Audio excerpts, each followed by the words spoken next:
Hey everybody, I'm here to show you the Rokon 340 automatic MX2 that I have.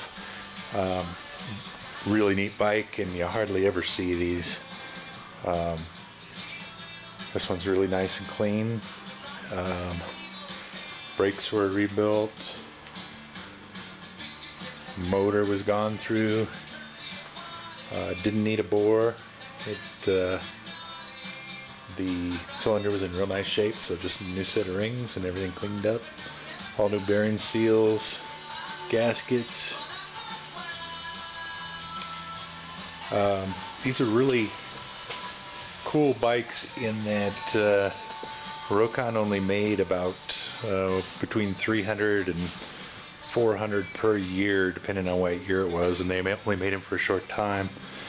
They were the first motocross bike to have front and rear disc brakes, and that is because they use a snowmobile clutch. That's the automatic part here.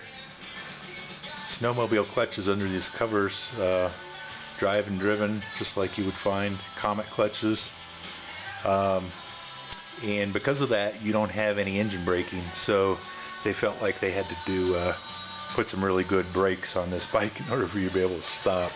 It works really well. These are new Preston Petty fenders and all. That says you ride a what? These are made in the USA, up in New Hampshire, and as you can see, it is basically a snowmobile motor as well. It's a Sachs 340, SA 340, single cylinder, pull start.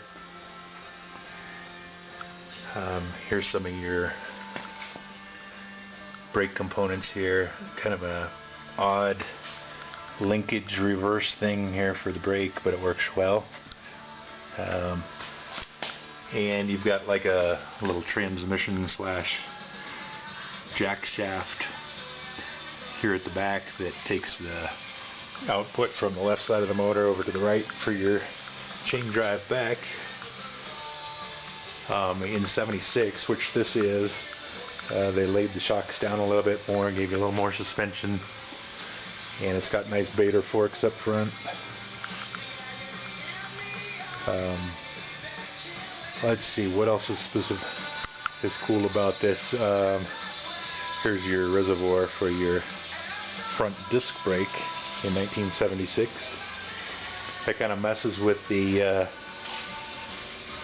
guys that hold the vintage races, because normally you know, the disc brakes go all the way back to 74, I believe, maybe 73 on these, and they don't know what class to put you in because all of their vintage bikes have drum brakes, and this has discs, and people get upset that you're riding a disc brake bike, but this is how they came.